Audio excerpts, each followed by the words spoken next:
from 2011.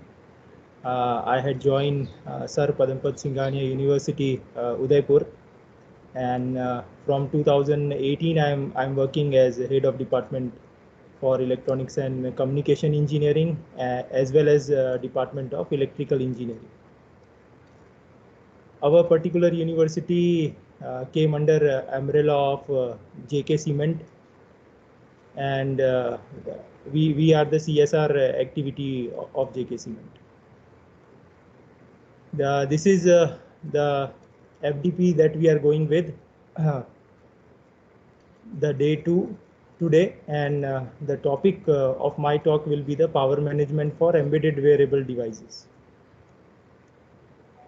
We will be much more focusing on the power management issue in today's talk, and the foundation is already being laid down in day 1, as most of the wearable devices, the introductory part as well as the challenges, opportunities are being nicely presented and put it in front of all of the participants by Dr. Bhargav and Dr. Nilesh in day 1.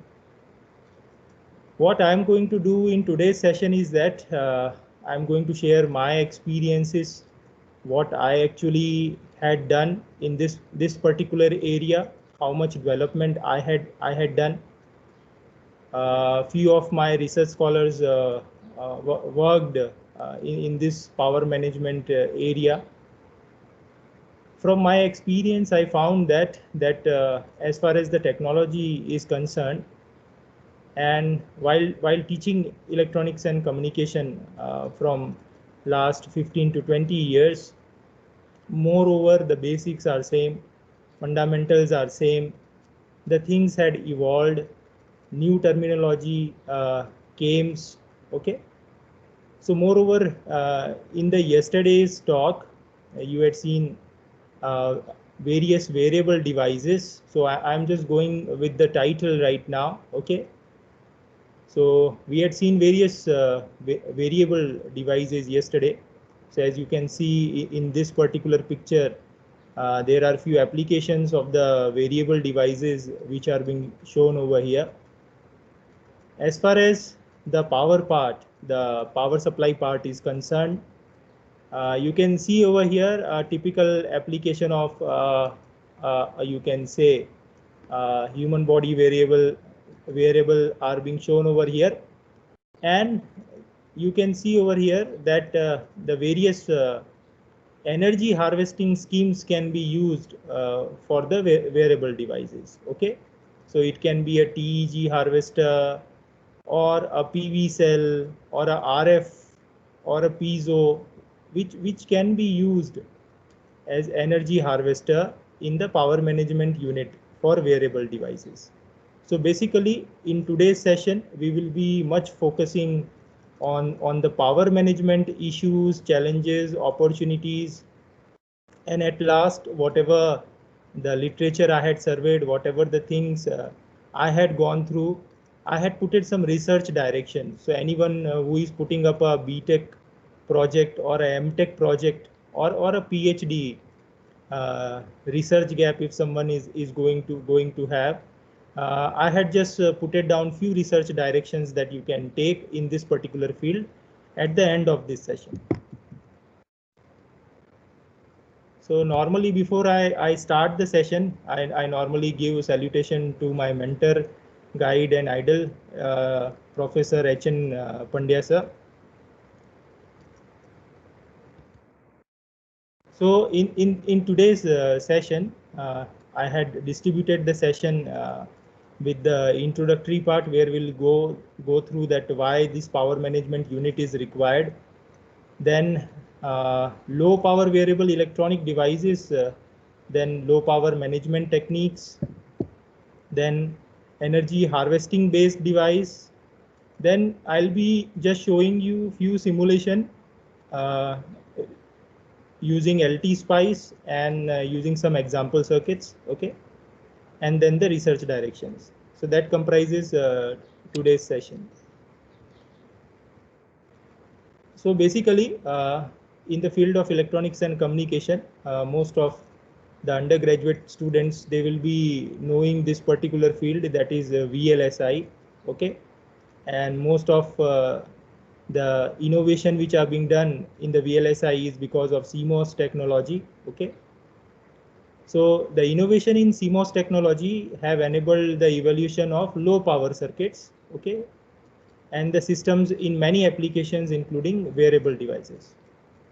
So basically, because of this advancement in the technology, now the devices are being able to operate in sub microwatt power range. Okay, and due to this advancement only, now we can see a new era of Internet of Things. So everyone is talking about Internet of Things, but it is actually an advancement in the technology because of microcontroller and microprocessors, because of internet protocols, because of the things which are actually being shrinked. So now they are being called as Internet of Things. These new devices require small size and near perpetual lifetime. Okay, so this is the issue that we are going to address regarding the perpetual lifetime which is being required for these devices. Now see that the VLSI is growing, CMOS technology is shrinking, but battery technology is not scaling at the same rapid rate as the shrinking of transistor size. Okay, therefore there is a need for efficient management of the power source to reduce both dynamic and leakage power of the device, and a need to increase the energy sources via energy harvesting. So basically we will be focusing on two things, that the power management circuitry, in which if you want to do any optimization, then you can go with the energy harvesting circuitry, or you can go without energy harvesting circuitry.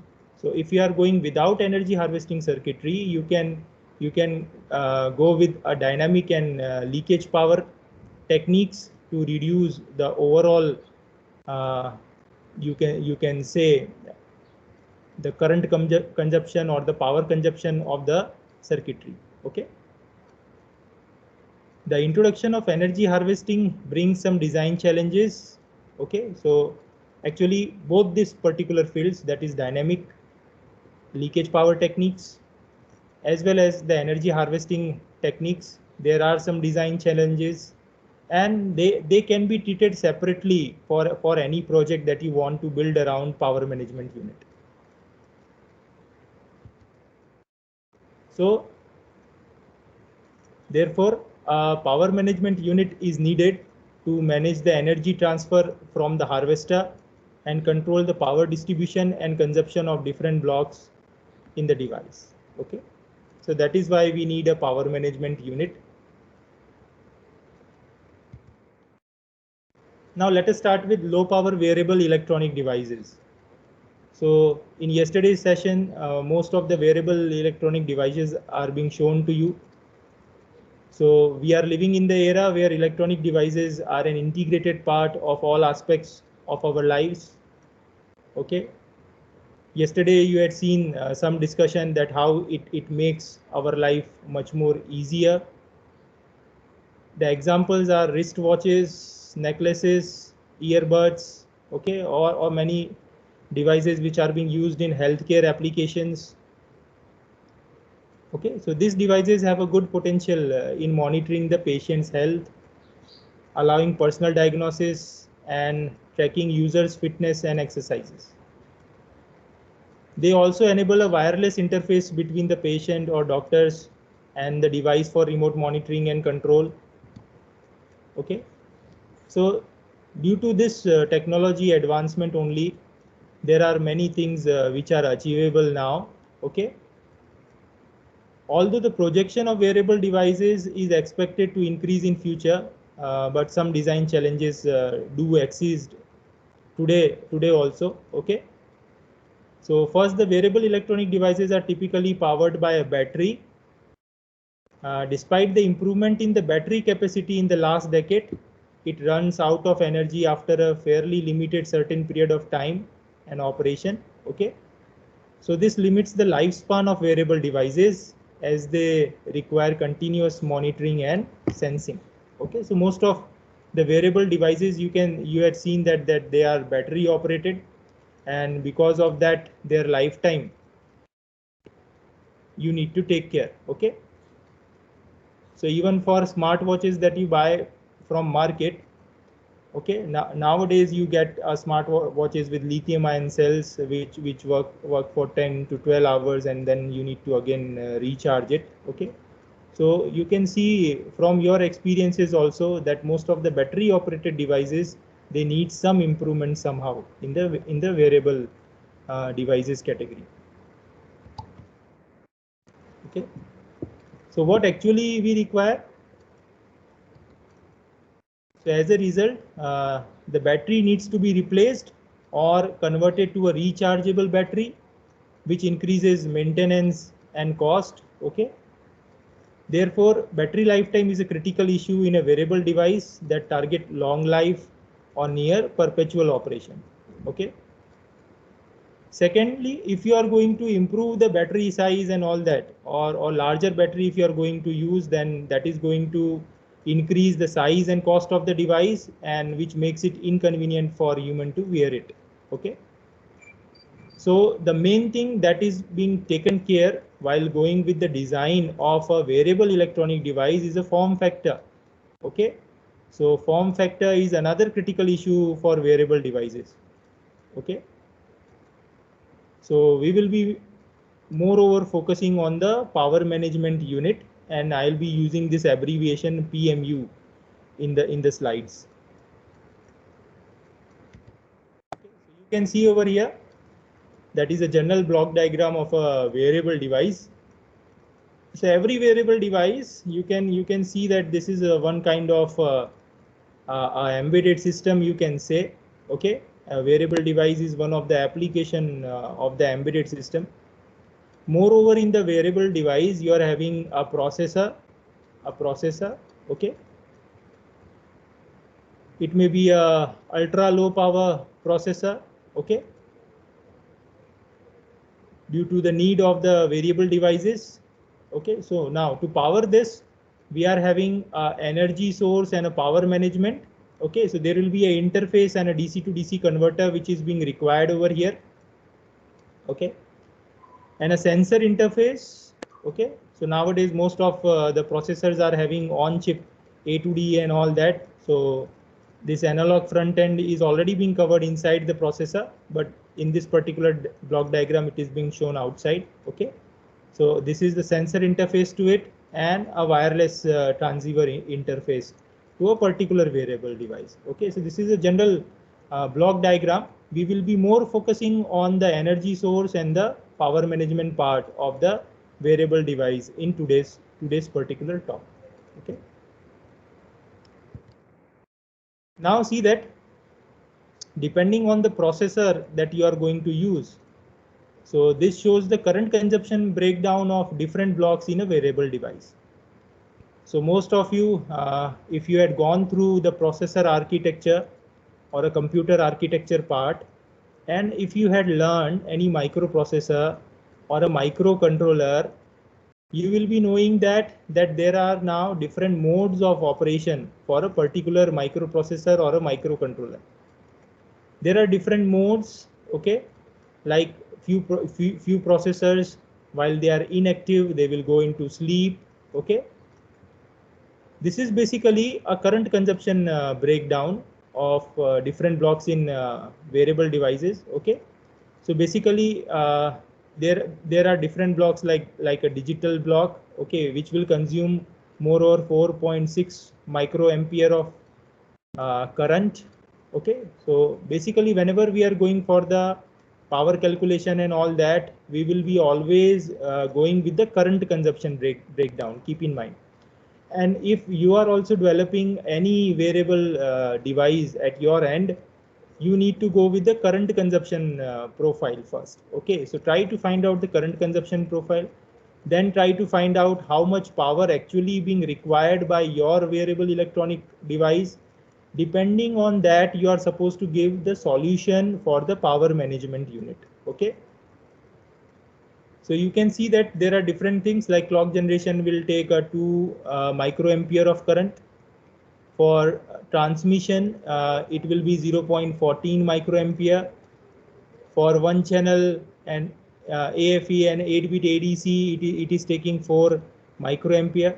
For supply regulation, it will be taking 3 microampere. Okay. So this is basically a different block of a wearable device, okay, which is being used for a ECG heart rate extraction. Okay.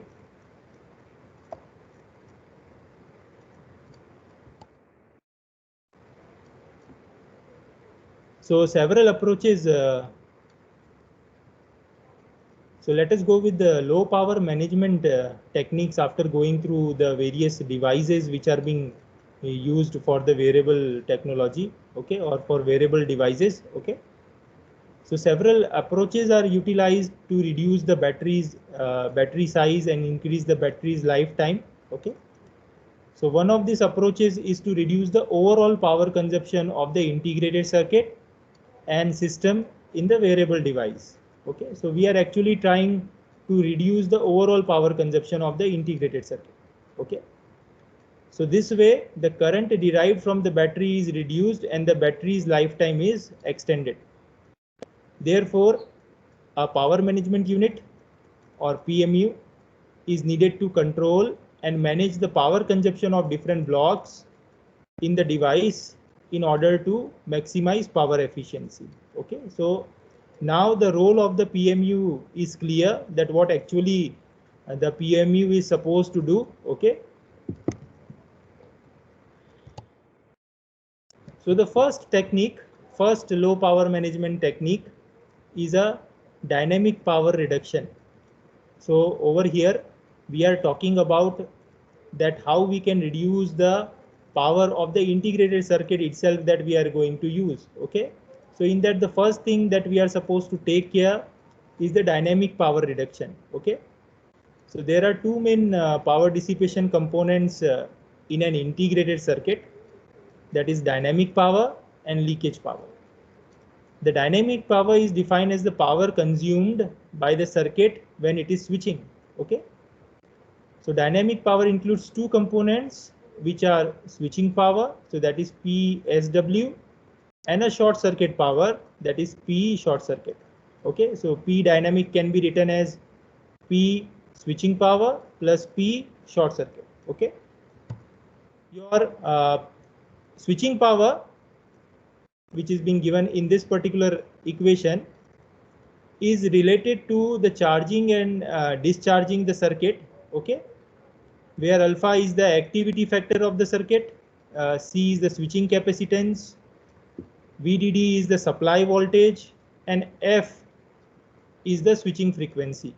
So see how these components will affect the overall dynamic power of the circuitry. Okay. So the short circuit power is related to the current that flows directly from the supply voltage to the ground when both NMOS and PMOS networks are momentarily on during the switching. Okay. So basically in this particular technique, the loss of short circuit power is relatively small and the switching power dominates the dynamic power consumption. So we will be more focusing on the switching power when we are going for the calculation of the dynamic power. So the switching power is scaled in a quadratic manner with the supply voltage, but at the cost of speed. So now you can actually see that how the speed and the supply voltage can be compensated. Okay, so there must be some scheme. Okay, we need to find out, or we need to do the experimentation, or there will be some technique by which we came to a conclusion that what will be the supply voltage and what will be the adequate frequency, or what will be the adequate speed at which the processor can work. Okay, So frequency scaling can be used in conjunction with voltage scaling to further reduce power consumption. Okay, so there are so many literature which are being available in this particular area also, and this is also open research issue as far as power management unit is concerned. So reducing voltage and frequency is referred to dynamic voltage frequency scaling. So DVFS. Okay, so that is your dynamic voltage frequency scaling. So this technique is being used. So DVFS allows the device to run at an operating point while the required performance is achieved as shown in this particular figure. So this is energy per operations versus supply voltage. Okay, so you can see this particular line, that is the optimum operating point. Okay, so this is the total energy per operation versus the threshold voltage that you can see. Okay, this is for the leakage and this is for the dynamic. Okay, so you can see that this is the optimum operating point at which you can go with. Okay, so energy per operation and VDD which is being required. So now you can actually predict, okay, that by using the DVFS you can actually predict the optimum operating point. So for a wearable device that is a highly power constrained device, supply voltage scaling is needed to provide the desired voltage level for each block rather than powering the whole device with one voltage level. Okay, so we need different voltage levels for different blocks. Okay, the SRAM operates at a minimum voltage level of 0.9 volt in 45 nanometer CMOS, whereas the digital blocks can operate with as low as 0.4 volt to minimize power consumption. Okay, so this is the typical example I had taken from the literature. Since the wireless transceiver consumes a significant amount of power and it requires a high voltage level such as 1 volt. Okay, therefore having multiple voltage level in a single chip is required.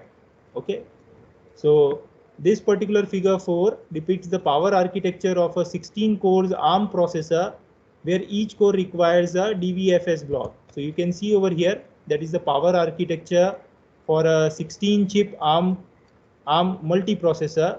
Okay, so you can see that there are total C1 to C16 blocks are being there with DVFS. Different groups are being made, group 1, group 2 and group 3. Okay, so you are having group level partitioner, a power monitor per core and an adaptive voltage scaling which is being included in this particular core.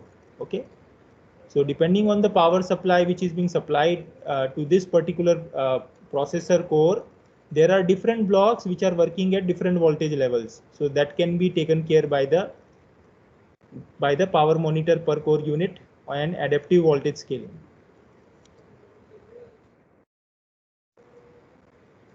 One more thing that can be used for dynamic power reduction is the dynamic voltage scaling. Okay, that can be achieved using a voltage regulator that has the ability to scale the input voltage into a lower output voltage level. Okay, so the integration of multiple voltage regulator is needed to support DVS per block. Okay, thus the area of PMU is dominated by the area of voltage regulators. Okay, so most of the research work is going around the optimization of voltage regulators. Okay, so as the number of the desired regulated voltage level increases, the number of voltage regulators increases, which results in a large area overhead.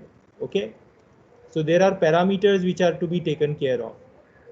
Therefore, supporting multiple regulated voltage levels with a minimum number of voltage regulators need to be explored. Okay, so in this particular power architecture, how you can reduce this particular block, okay, this particular blocks in a particular core. Okay, so that will be a open issue if you want to pursue a project in VLSI. Okay, you can actually work on at system on chip level, and you can work on the voltage regulators and try to reduce this particular block in the core itself. Okay, so you will come up with some new particular designs and the results of the same. Okay, try to incorporate that on FPGA, so that is an open research issue. Okay, as far as the power management units are concerned. Okay, the second technique for low power management is the leakage power reduction. Okay, so leakage power is defined as the power consumed by the circuit when it is inactive, and leakage power can be also found when the circuit is operating but the part of it is inactive. So this type of power is called active leakage. Okay, so generally due to the large integration of transistors in a single chip, leakage power becomes critical, especially in multiple cores system on chip, as some cores remain inactive, which results in a dark silicon issue. Okay, so basically, due to the continuous advancements in CMOS technology in shrinking the transistor size, improve the device speed, the leakage current is increasing rapidly. So this is the main issue, that how to reduce the leakage current. Okay, with much more lower technology file that you are going to use while going for the fabrication of integrated circuits. Okay, so this is because the channel length is decreasing and allowing more leakage current from source to drain or from the source to body. Okay, so this is basically the thing while you are you need to take care while going for a fabrication at device level. Okay, so what people are doing when they are going to use some softwares like Mentor Graphics or any other softwares like Silvaco or Synopsys, a backend tool, when they are using at device level, they are continuously decreasing the channel length to make their results good. But if they decrease the channel length, the leakage will also increase. So they need to fine tune these two parameters to come with the optimum result. So this is being taken care of. Okay, so the impact of leakage power becomes even worse in low power devices, as the average power consumption is dominated by the power during the ideal time. So this is much more to be taken care. Okay,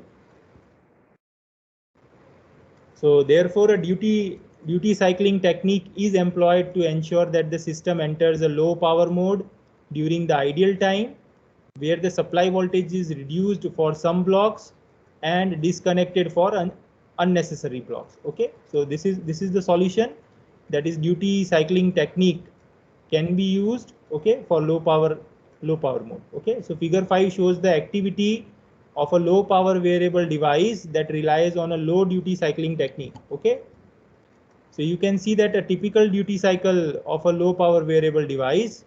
Okay, so this is the only P active time. Okay, so this is the power versus time curve you can see. So this is the active time, then there is a transition. So there is a transition, and then it will go into the sleep mode. Okay, so very less amount of power is required in the sleep mode. Then again it will go into the active mode. So the cycle comprising of P active, P transition, and P sleep.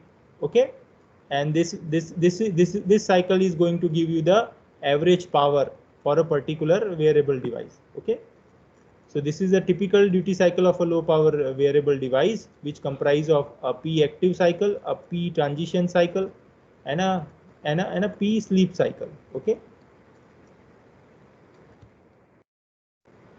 okay, so that is being your P average will be P active plus P sleep plus P transition plus, for some blocks which are being always on, so I am adding over here P always on. Okay, so as depicted in the figure, the device wakes up momentarily for a few milliseconds to perform a repetitive task of sensing, processing, and communicating, and then falls asleep till a next operation task. Okay, so the average power consumption of the device, P average, can be given by this particular equation, okay, for a particular variable device. Okay, so P active is a power consumption of the device during active mode. P sleep is in the sleep mode.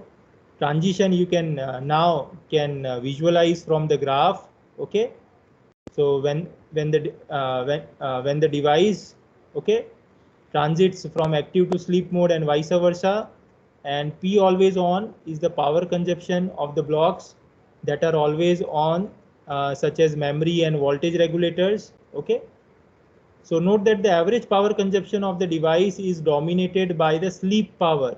Okay, so most of the duty cycle, you can see that is in the sleep part. Okay, so most of the things, the average power will depend on the sleep power. Okay, so as such, reducing the power consumption of the device during the sleep mode would enhance the total power efficiency. So there will be some techniques by which you can reduce the sleep power, or you use some ultra low power microcontrollers in your wearable device. Okay, or the devices which consume very less energy during the sleep mode. Okay, so that is going to eventually improve the power efficiency of your device. Okay,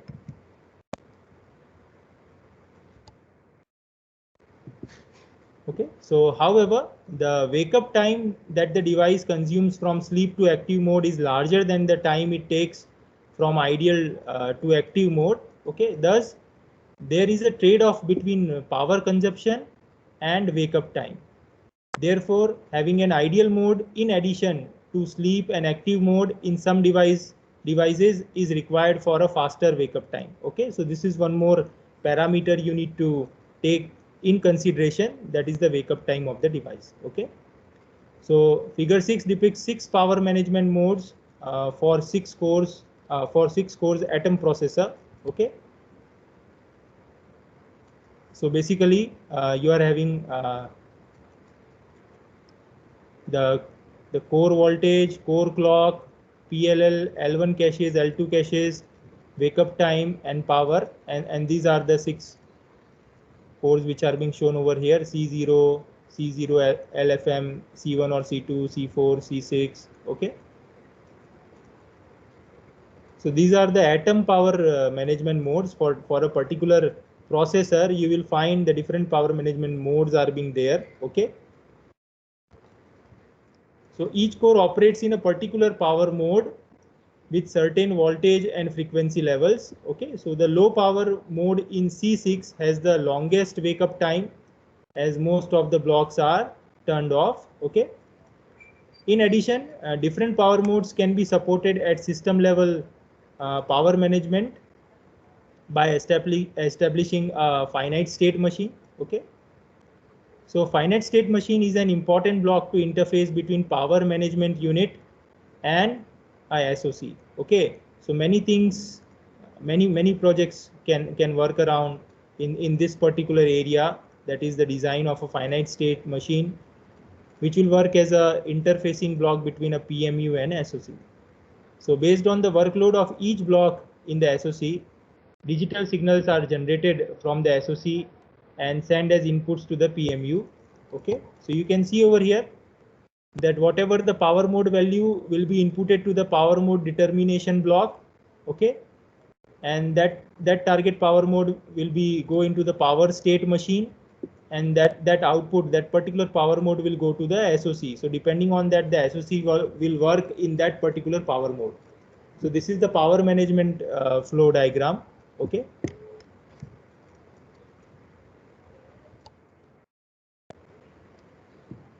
so in addition to power gating and multiple power modes, there are other techniques also.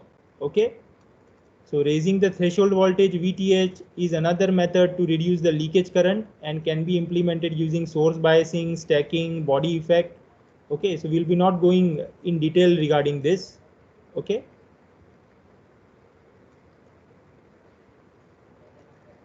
so moreover, I had covered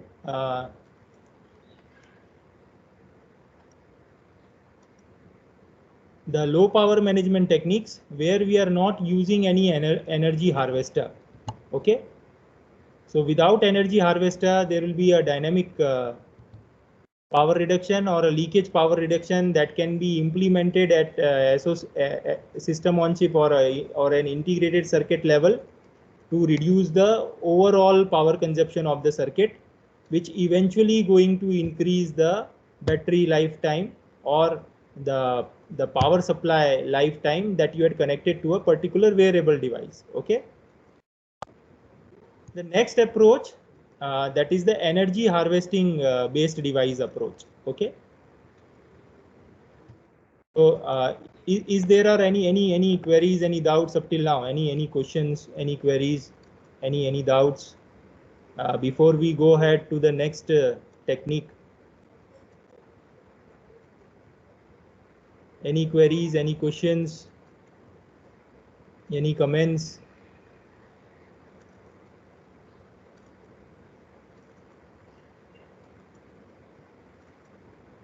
Okay.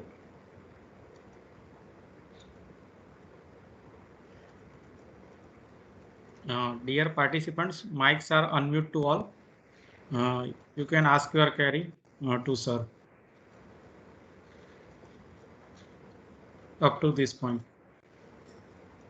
So I think I had covered the half of the power management part. Okay. Where without using the energy harvesting technique, how you can actually optimize or how you can actually go with an efficient power management unit. What are the different things that you can go with, okay, for an efficient power management unit.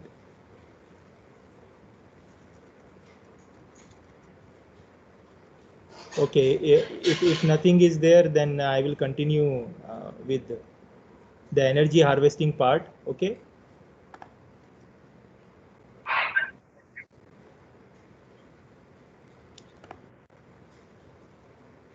Okay, now see that as far as the energy harvesting based device is concerned, so this is another method to overcome the issue of the battery size and lifetime. Okay. So what we are going to do is that we will be designing an energy harvester, and which is going to replace or which is going to work along with the rechargeable batteries. Okay. So basically in the designs we are having energy harvesters. Okay. With or without storage element. So keep in mind, whenever we are going to use energy harvesting, we will be designing an energy harvester with or without storage element. The storage element can be a battery, it can be a supercapacitor or a ultra capacitor. Okay. So the low power consumption of wearable devices enables the use of energy harvesting as the main energy source. Okay. So you can see over here a power budget versus lifetime of the harvester, and different batteries are being shown over here. So basically this shows the alkaline AA battery, then a lithium coin, a 20 mm, and a lithium thin film batteries. Okay. So per mm how much energy or a power budget in watt is being shown over here in this particular diagram. Okay. Moreover, nowadays people are moving towards the lithium ion or lithium phosphate batteries. Okay, as far as the wearable devices are concerned.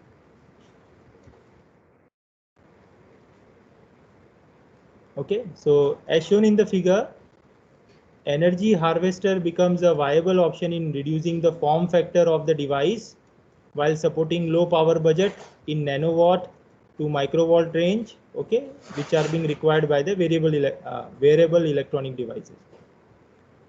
So electrical energy can be harvested from different sources.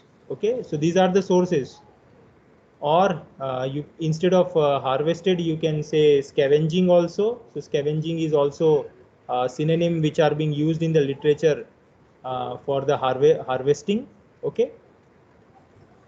So these are the sources. The first one is TEG, that is thermoelectric generator.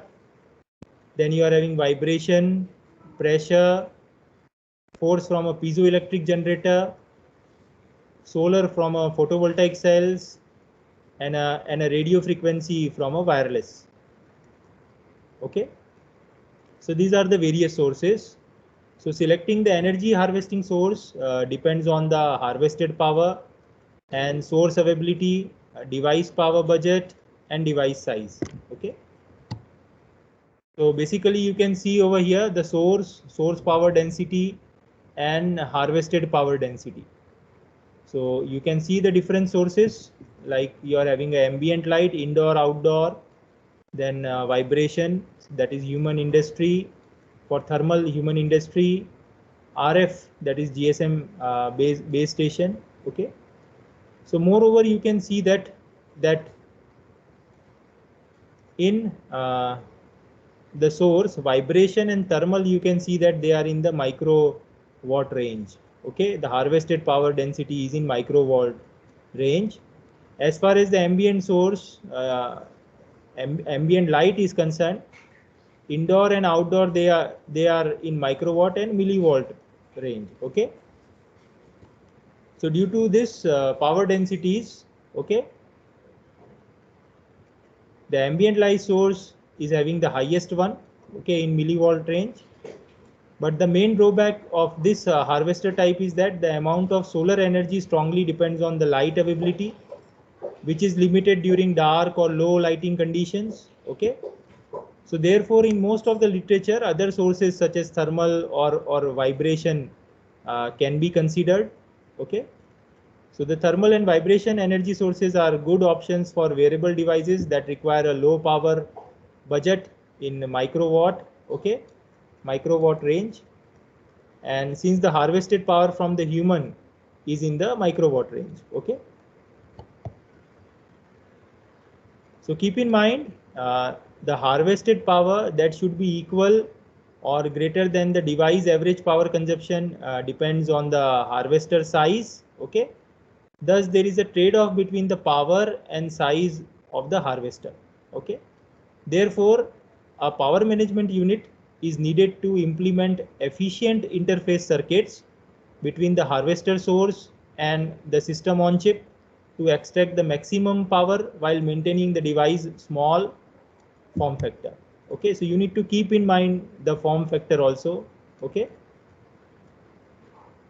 since the amount of harvested power is variable and depends on the availability of the harvester source and the interface circuit, voltage regulators are required to support a steady and regulated voltage level to supply the SOC. Okay, so you need voltage regulators along with the harvester circuitry.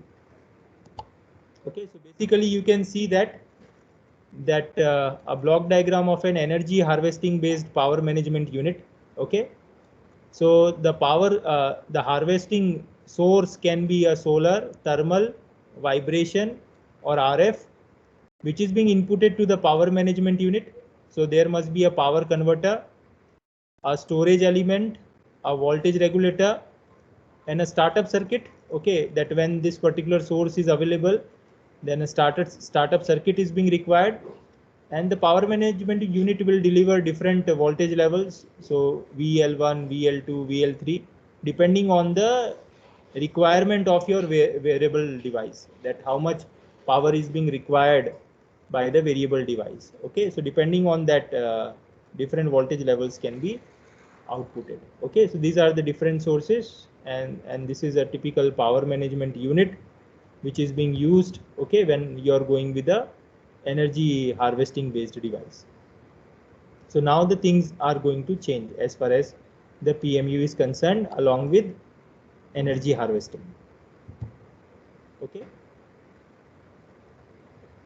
so as far as the storage element trade-offs are concerned, there are many things which are being used. Okay, so as far as storage element is concerned, you can go with either a battery or a super or a ultra capacitor.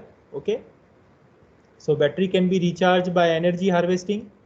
However, it suffers from large size and results in a larger form factor, which is not desirable in wearable device. Okay, So a battery can be replaced by supercapacitor. So as far as wearable devices are concerned, we are in most of the designs, we are not going with batteries. Okay, so batteries are being replaced by a supercapacitor, and it has a smaller area and lower charging and discharging time.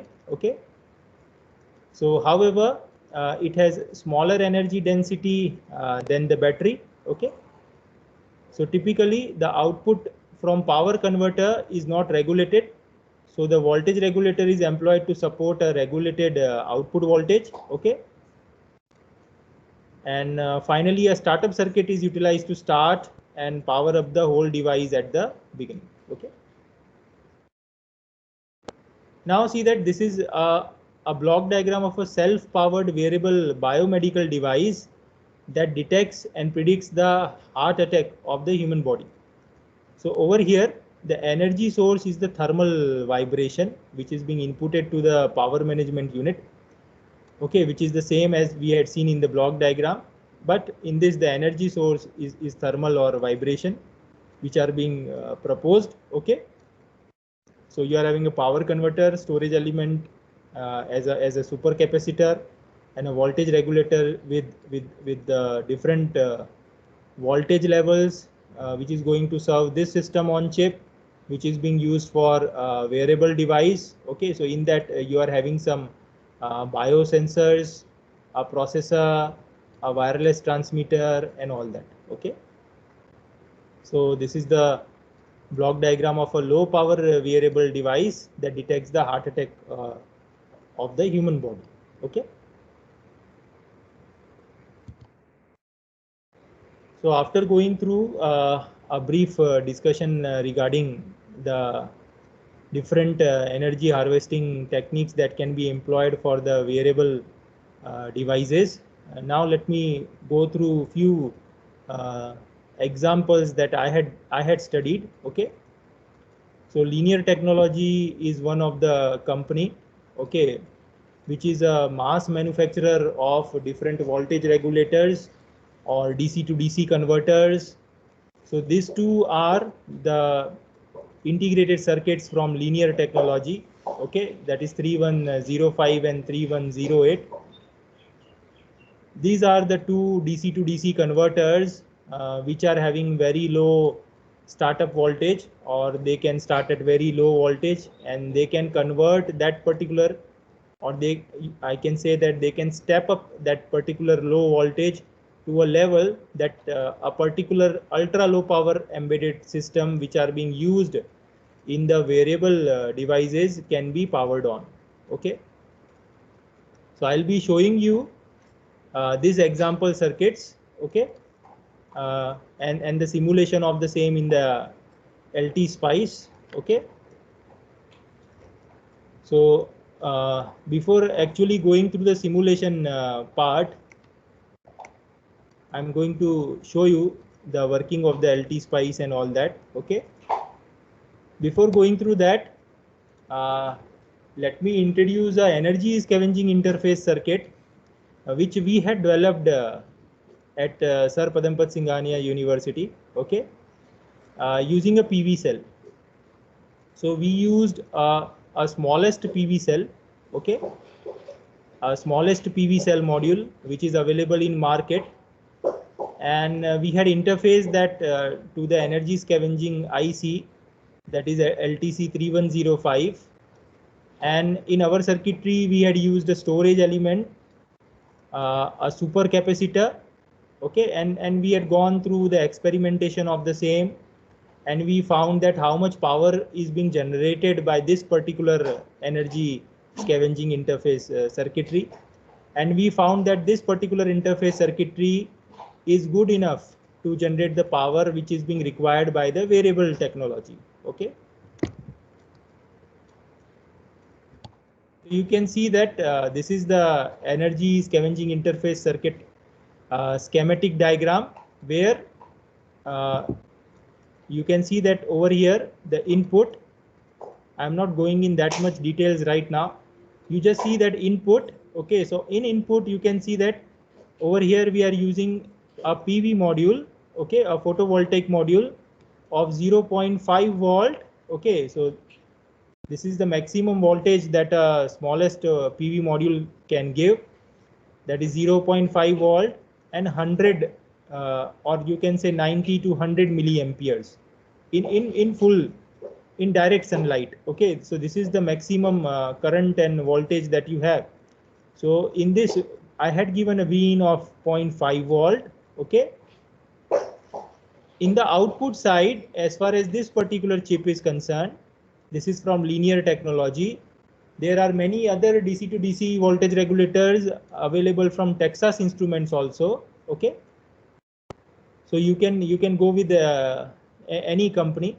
Okay, so moreover for LTC 3105, so this is the input that you need to connect.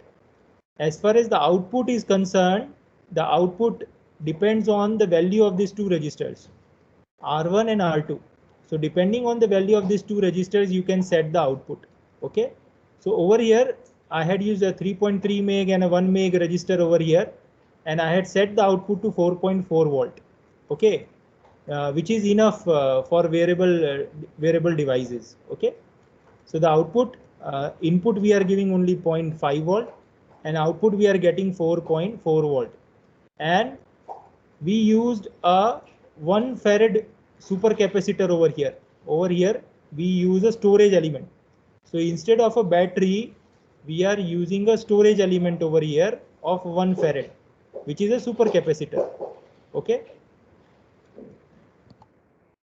So these are the dimension of the PV cell. The smallest PV cell, that is 53 mm cross 18 mm cross 2.5 mm. Okay, as an input source. So the open circuit voltage of that PV module in direct sunlight is 0.565 volt, and a short circuit current of 94.4 milliampere observed experimentally. Okay. So the maximum power of the PV cell can develop is 53 millivolt. Okay, with a fill factor of 0.565 and an efficiency around 60%. Okay. So in a direct sunlight with different load register, I had done an experimental setup. So in our case, we had used solar. Okay, so this is the common experimental setup you can do at your end. Okay, instead of solar, you can change the harvesting to a piezoelectric, a thermal, or a TEG. Okay, the same experimental setup can be used for finding the VI characteristic of a particular harvester. Okay, so in this case, we are using a solar PV module, the smallest one. So depending on the different load register, we get the IV curve, okay, a PV curve, and depending on that, a maximum power point curve. So these are the characteristics, a PV cell characteristics in direct sun, weather sunny. This is the temperature during that time. The tilt angle of the PV module, we had put it at 0 degree, and the time is around 2:45 p.m. at SPSU campus. So you can see that this is the particular maximum power point, okay, for that particular PV cell. So at that point, you'll get the maximum power. Now see that this is the experimental setup. You can see that how small the chip is. Okay, this is the LTC 3105 in the actual life. Okay, LTC 3105. This is quite small for me to do the experimentation. So what I had done is that I had put it out the pins in a DIP, dual inline package form, and I had put it on a breadboard. It is very small chip that can be used in wearable device for PMU. Okay. Over here you can see this is my PV module, the smallest solar cell you can say, of 0.5 volt and 100 milliampere current specification. Okay. This particular device you can see over here on the very right side. This is the supercapacitor of 1 farad, which is going to replace the battery in the power management unit. Okay, so this is the supercapacitor. So you can see that it will be of the size of a matchbox, a small matchbox. So your power management unit or your power supply using an energy harvester is now shrinked, and that can be accommodated in a size smaller than a matchbox. Okay, so this is the supercapacitor, this is your LTC 3105, and this is the actual PV module that we had used for the experimentation. Okay, these are the experimental input output observed in different conditions. Okay, so this is for direct sunlight. Okay, so this is the input 0.5 volt, and output we are getting nearly 4.4 volt. Okay, this is in shade. In shade also, this is the input that we are getting, and we are getting more over 3.3 volt. Okay, so the embedded systems which are having the input voltage of 3.3 volt, they can be run in shade also. In cloudy environment, okay, the things are good than in the shade, and we are getting more than 3.3 volt over here also. Okay, so these are the experimental input output observed in different conditions. Okay, for the same circuitry that I had shown to you earlier. Okay, these are the capacitor charge and discharge characteristics. Okay, so you can see that for a fully discharged capacitor, our interface circuitry took almost 60 to 70 minutes. Okay, 60 to 70 minutes to fully charge the capacitor. And if we connect that particular interface circuitry to a load, then see how much time it will take. So from 4.5 volt to 3.3 volt, it will take 9 hours to discharge. Okay, so during the dark period, when the sun is not there, it will withstand 9 hours. Okay, using the storage element supercapacitor. So this is what we had achieved up till now as far as the energy harvesting part is concerned. Okay, you can experiment with the different harvesting sources like thermal or a Peltier. Okay, or a piezo, or wind, or there are so many other sources which can be experimented with. Okay, so before going to okay, let me finish with the research direction, and then I will show you the simulation part. Okay, so the application specific PMU optimization with or without energy harvesting and storage element is a open research issue, and optimized SOC PMU to fulfill form factor through VLSI is one of the open research issue. Then hybrid energy harvesting on a single PMU for wearable devices, that instead of one energy source, you can go with multiple energy sources. Okay, but you need to take care of the form factor or the size and cost trade-off. And an implementation of AI-based PMU for future wearable devices. Okay, so these are few research directions that you can take up as far as the power management unit is concerned. Okay, so let me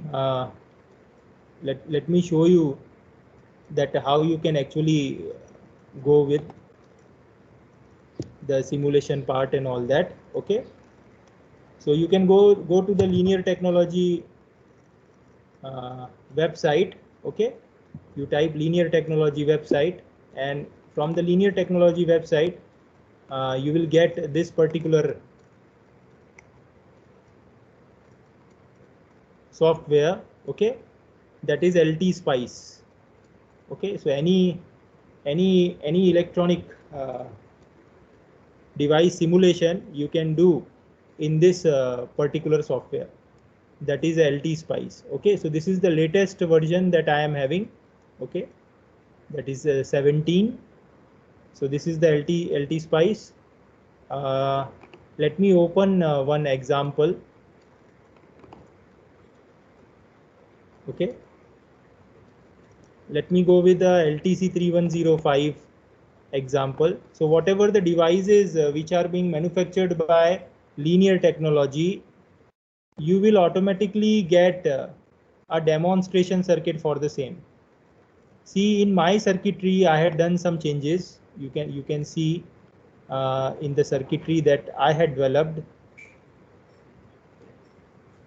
I had made few changes in the demonstration circuitry. Over here, I had added a super capacitor and all that, and I had changed the values of R1 and R2 depending on my requirement. Okay, so over here you can see that I had done the tuning, the changing, and over here again I had changed according to my particular PV cell. So over here a photo cell is being there. Okay. Now see that as far as LTC3105 is concerned, it is a step up DC to DC converter with maximum power point control. Okay. And the output, it will boost the current also to 400 milliamperes and a startup voltage of 250 millivolt. Okay. So as far as our case is concerned, solar cell is concerned, we are getting 500 millivolts. Okay, 500 millivolts. So that can be interfaced to LTC3105 as its startup voltage is 250 millivolt only. Okay, and it will give you the output from 3.3 volt to 6 volts. Okay, depending on the value of R1 and R2. Okay. So this is the demonstration circuitry. So you need to simply navigate through the different options which are being there in the toolbar. Okay. For simulate, you need to simply run the simulation. Okay. So I'm just doing it right now, not going in that much detail. You can explore the same from the linear technology website. Okay. So if I simply run this, okay, so you can see an output window will come over here. Now what I want to see, what I want to plot, I want to plot a input versus output part. Okay, so I'm just going to click on the input. So you can see that over here the input is being shown V in. Okay, so you can see that within 20 to 25 microseconds it will sensing the input. Okay, and if I consider the output across the load register. Okay, so this is my V out. This is the V out. Okay, so V in versus V out curve you can get the V in versus V out curve. Okay. Okay, that is for LTC3105. There are so let me stop the simulation right now. Okay,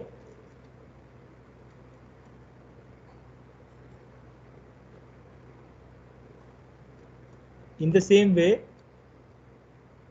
there are so many projects which are already being available in this particular this is along with super capacitor. Let me show you for 3108. Okay,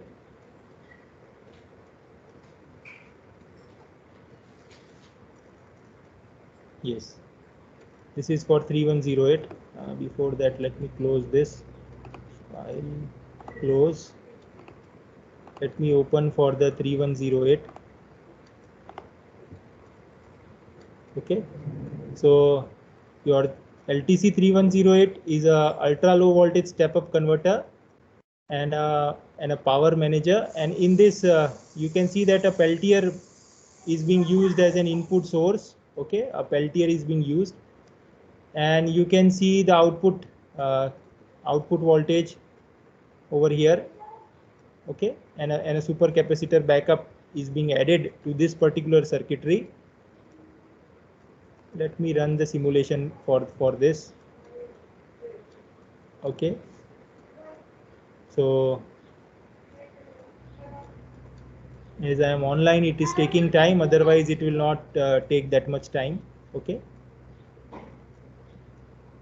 So let me show you the input part. Okay, so this is the V in from the source, the harvester source that you'll take, and this is the V out that you are supposed to plot. So you simply need to navigate your mouse over there, and you simply click over there. Okay, so you can see that your input is in some millivolts. Okay, you can improve the scale over here, and you can see that you are getting the output of 2.8 volts. Okay, so I am just stopping the simulation over here. Okay, so you are having the plot. Okay, different input versus output voltage plot can be plotted. Okay, or any plot which is being required by you can be plotted in the LT Spice, and you can compare your simulation result with the experimental setup, that how the things are working properly or not. Okay, as far as LT Spice is concerned, this is the component block. Okay, I want to show you. So over here, most of the components are available. Okay, registers are there, diode is there, NMOS transistor is there, PMOS transistor is there, NPN is there. Even you can see digital. In digital, you are having OR, XOR. So any circuitry that you want to simulate. So this is an open source simulator which is available in the Linear Technology website that you can use. Okay, you are having op-amps, so most of the op-amps are available. Okay, so most of the power management unit circuitry that you want okay to simulate, you can simulate in LT Spice. Okay, so this is going to give you a simulation platform where you can simulate your designs. Okay, so you can simulate your design in the LT Spice part. Okay, so moreover, most of the components you will find in this particular version. Okay, so most of the components are there. Okay, so you can simulate the things very easily in this particular simulation tool. Okay,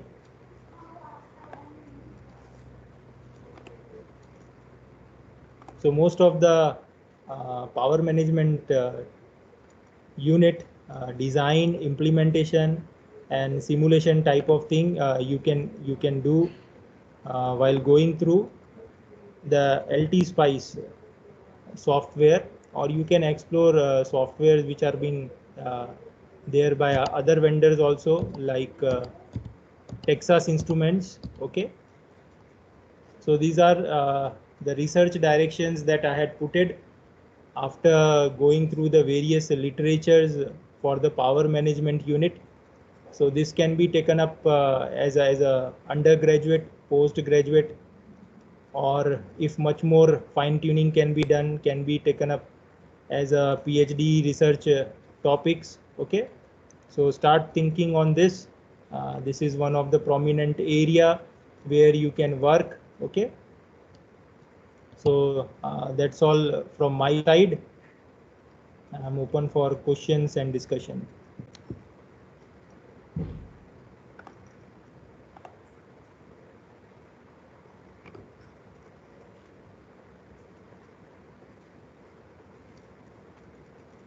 Thank you very much. Dear participants, now mic is unmuted. You can unmute your mic and ask the question to our expert.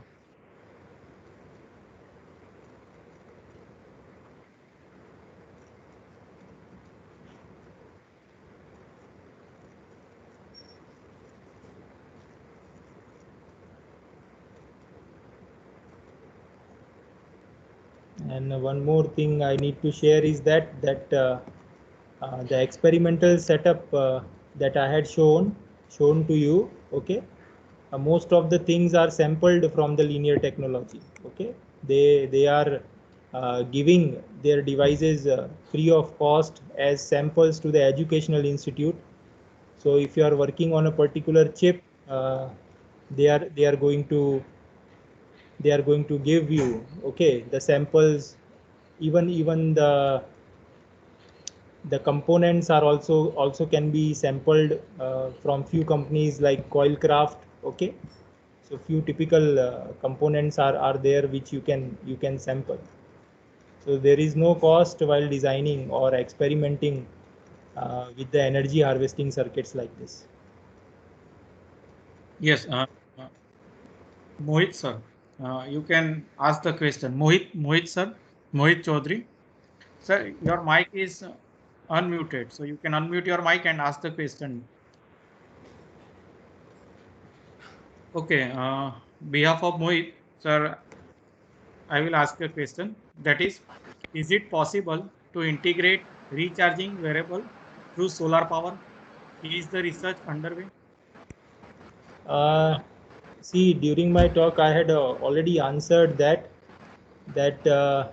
yes, you can charge for a particular wearable device. Okay, like a wristwatch or any other wearable device where you can accommodate a smaller PV cell size. I had shown you the size of a smallest PV cell, and nowadays you are having a flexible technology also. Flexible electronics is available, okay, or a flexible PV cells are available. So yes, you can accommodate solar modules as one of the sources for energy harvesting. But moreover, you will find more research which is going on vibration and thermal, because from human body you can actually from the human body itself you can generate the power source, okay, in terms of thermal and vibration. Okay, so most of the research you will see on that end, but yes, few applications in wearable devices, okay, in that you can go with the solar part or a PV module part also. Okay, thank you, sir. Actually, I lost the connection in between due to the poor network, so that is why I missed that part. But thank you so much. Such a wonderful session. Thank you. Thank you. Yes, thanks a lot, Mohan.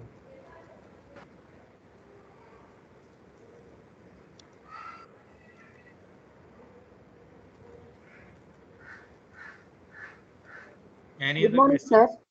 Good morning, sir. Yes, good morning. Sir, if any other possibility, we will do the thyristor family experiment, sir. Diac, triac, Yes, SCR. yes, in the library these devices are available. You can do that.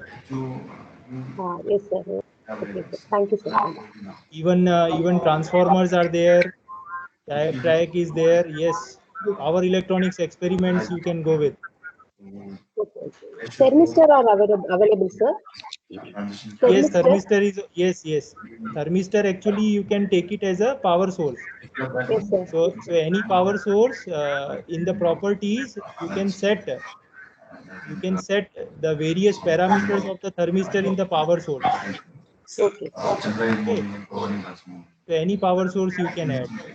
Okay. And Dr. Vishalachi, sir. Thank you, sir. Thank you. Okay. Thank you.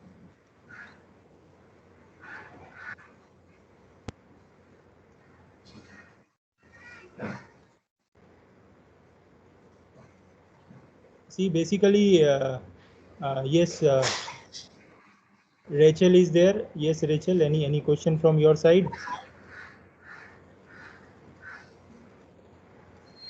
Yes. Can you comment on how to use optical device like photonic crystal or metamaterial for energy harvesting system? Okay. See, for that you need to find out that which particular device that you are going to use. You need to go with the characterization, like the characteristics or the characterization that I had shown you for the PV module. Okay, in the same way, whatever the available devices are being there in the optoelectronics part, okay, you need to go with the characterization of that how much you are getting from it. Depending on that, you need to use a particular voltage regulator or a DC to DC converter. So the first Okay. step that you are supposed to start with is to go with the characteristics of the same. That whatever the device which is being available to you or the energy source which is available to you, try to do the characteristics of that. Okay, in various conditions. Okay, Okay. sir. In case of your optoelectronics part, that you need to go with different conditions and try to go with the VI characteristics or the uh, PV characteristics, and try to find out that at what condition you will get the maximum power out of it. Okay. So as far Actually, as here yes, sir. yes, go ahead. Yeah, in optical systems, as I mentioned, like in photonic crystal or metamaterial, we can use RF frequencies. Yes.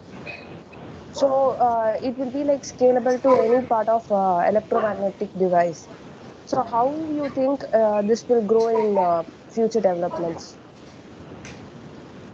As far as the RF technology is concerned, yes. See, there are many things which are being going at this end also, and due to the advancement in the nanotechnology and the fiber optics technology, there are many devices which are being developed nowadays. And nowadays people are working on various optoelectronic devices, okay, where they can actually optimize the things in terms of energy efficiency, or the that how they can actually collect the energy to a particular point.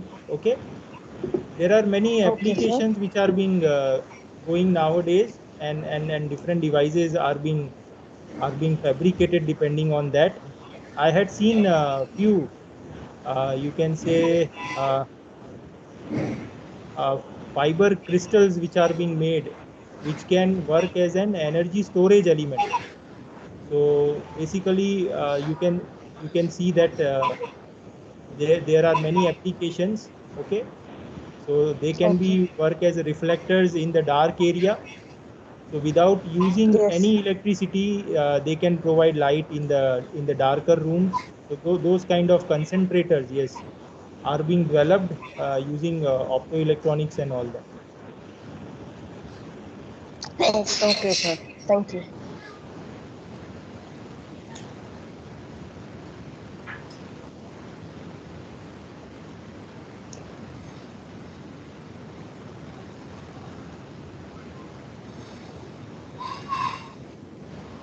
Yes, any other queries from participants? Rachel, you have raised your hand. Please ask your question.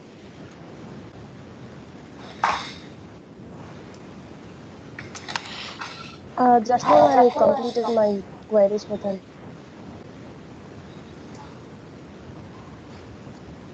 Okay.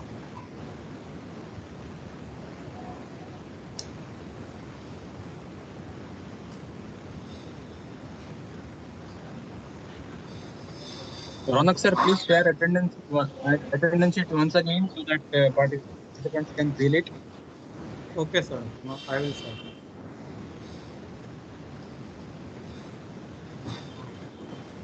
So, do we have any other queries from any participants? Okay, if not, I have few questions from my side. Sir, Yes. it was very informative and a really wonderful session conducted by you. That how power is to be managed and what are the different techniques, and how you have shown the simulated results. So, sir, as you mentioned rightly that there are dynamic power management as well as there are static power management, and various interface also you have highlighted. So, can you please share about how this dynamic power is usually you have given the example of PV cell, but other than PV cell, what are the different methods that usually can be integrated? If I talk about this small gadgets which are available, which usually runs for 5 years or 7 years. So, what kind of power those gadgets are See, usually having? How they are built upon? there are various variables which are available with charging capabilities, but there are different variables which are having integrated cells. So can you talk more about that? What technology those variable devices usually have? Yes, lots of research is going on with the other options, not the solar one, okay? Because solar one is depending on the light. So there are other options like vibration and thermal is there. So basically people are using TEG, that is your thermal electric generators are being there. And at the sensor level itself, they had integrated those sensors in the SoC. So the TEG sensor along with the DC to DC converter, or you can say a power management unit, okay, and the other part of the wearable device, they are integrated into the Shweta, can you mute yourself? Shweta, I'm just seeing over here, Shweta.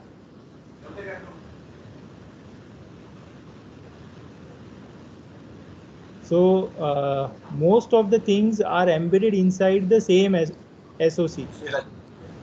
So the power management unit along with the harvesting source like TEG, okay, they are being putted inside the same system on chip.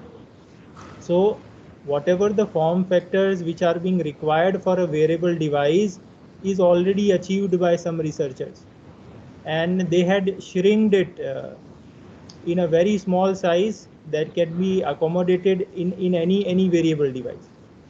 Yes, they had taken care of this dynamic power reduction and power reduction that is being caused by the leakage of the power also. Okay, so all those things are being considered, all the trade-offs, all the parameters are being considered, and they had come up with new system on chips which are available in market, which are having all the things embedded on the same platform.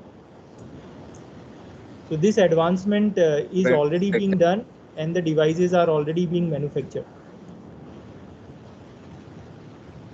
Thank you. Thank you. Yes.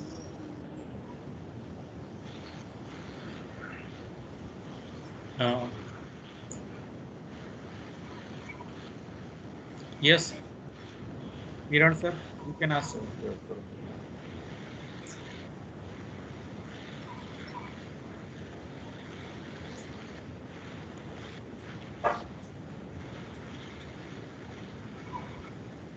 Kiran Bhargav Sir, your voice is not. hello. Yes, audible. Yes.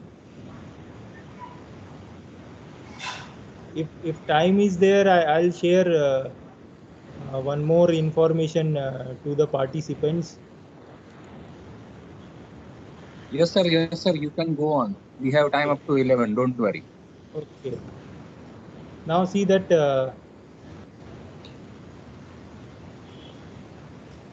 I'm sharing my screen again. And as we are having some spare time, let me show you that from where you can start. Okay. So basically, as I am dealing with the embedded systems, and most of the wearable devices, they are being built around an embedded system. So you are supposed to actually start while asking a question, okay, that what are the power requirement of your particular application. So for example, over here I had taken one node that is EZ430, which is built around a famous architecture that is MSP 430 microcontrolling unit, okay, with a radio transceiver of CC2500, okay. So this is the one of the famous node which is being used in WSN, wireless sensor network. So in the same way, for the wearable devices also, you need to find out a particular ultra low power microcontroller. So there are many options you will find in the MSP 430 MCU family, okay, with a very ultra low power technology. So you are having EZ430 RF2500. Okay, you can see that the power radio transceiver consumes about 6 to 10 microampere during sleep mode. So this is during the sleep mode. Okay, in sleep mode, it is going to take only 6 to 10 microampere, and 15 to 20 milliampere in full operation mode. Okay, so when the full chip is operated, it will take only 15 to 20 milliampere. Okay, which is normally the current which is being consumed by a LED. Okay, so while doing different tasks during temperature measurement and data transmission to base station, okay, so what actually you are supposed to start with is to go with the current consumption profile. Okay, and you need to find out the current consumption in milliampere. So if you want to design a power management unit for a wearable device, you need to find out the current consumption profile of your wearable device, that how much is the current consumption.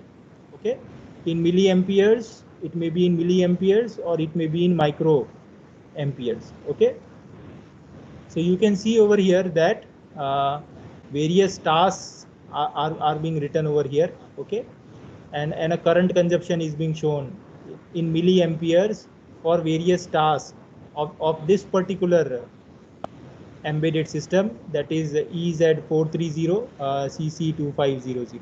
Okay, so for this particular embedded system, these are the various tasks. Okay, so what it actually doing, it is simply sensing the temperature and transmitting.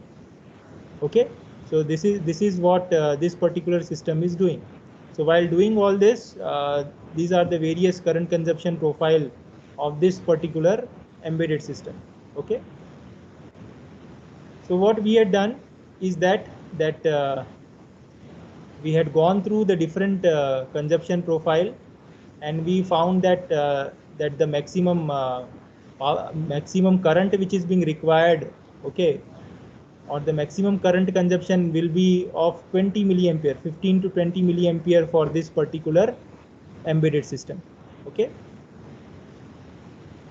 so to run this embedded system, initially we had started with a 1000 mAh battery. Okay, so two AAA batteries are required with 1000 mAh. So we had used a rechargeable battery of the older telephones, okay, to power up our system. Okay, okay, and depending on that, you can always calculate the lifetime of the application node. So that is the battery current capacity upon the average current consumption by the node application. Okay, so if our application current consumption that we had calculated is 13.36 milliamperes, and this is the battery current capacity in mAh, that is 1000 mAh. Okay, so you will get this much hours, so 74 hours, that is nearly 3 days and 2.8 hour if your power is continuously running. Okay, so that battery will be depleted in 3 days and 2.8 hours. So this is how you can do the calculation, do the experimental work.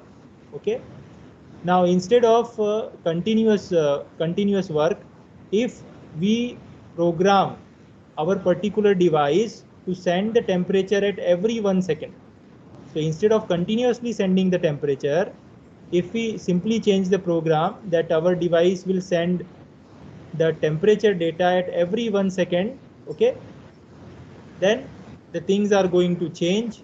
Okay, the things are going to change, and our battery lifetime will be improved to 1014 days, which is nearly 3 years. Okay, so at 1 second, if we do that, then our battery life will be 3 years with 1000 mAh. Okay, So again, which is not perpetual. Okay, so for perpetual part, you need to again recharge, or you can trickle charge the batteries. Okay, so for trickle charging or for recharging, you always go with energy harvesting solution. Okay, so you can actually optimize the energy harvesting part using the various energy harvester or a DC to DC converter. Okay, so it is always a step up DC to DC converter which is being required. Okay, so that's why in my presentation I had shown you this particularly two DC to DC converters. Okay, that is your this is the circuitry that I had shown to you. So in that we had used a LTC 3105, which is a DC to DC step up converter. Okay, so whatever will be the source, see over here I am using this particular DC to DC converter. So you need to calculate that how much is the requirement. So over here, whatever the variable device requirement, like your variable device is working at 1.8 volt. Okay, so over here your output or you need to choose a capacitor which is going to charge to that particular voltages. Okay, or can continuously fulfill the requirement of that particular variable device. So the changes that you are supposed to do in the design is only R1 and R2. So you can set the output voltage. Okay, so you can set the output voltage from any voltage from 1 volt to 6 volt in this case, and in LTC 3108 you can go till 9 volts. Okay, the second change, that like in the V1 that I had put it over here for solar cell, it is 0.5 volt. So in LT Spice, if you right click and go to the properties, you can change it to any other parameters also. Okay, so for a TEG, whatever the millivolts you are getting, you will put over here and you can go with your simulation. So it is very easy to simulate the things in LT Spice. Okay, and most of the things you can sample. So LTC 3105 can be sampled from linear technology. L1 you can sample this particular inductor from Coilcraft. So there is a company named Coilcraft which will give you the samples of L1. Okay, supercapacitor you can buy from any of the electronic vendor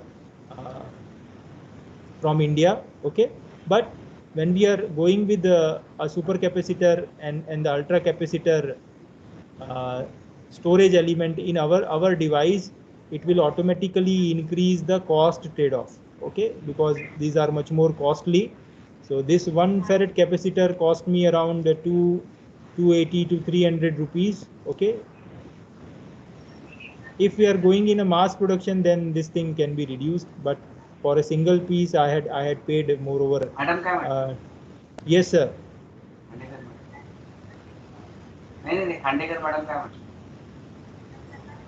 Okay, so I think that's all I have from my side.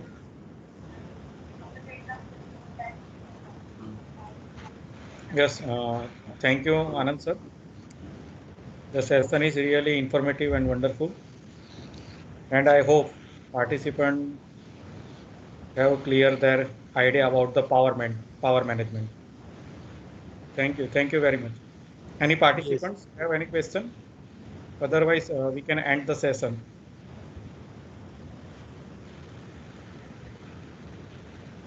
Yes, Uttam Chaskar sir, your mic is on. You have a question, Uttam sir?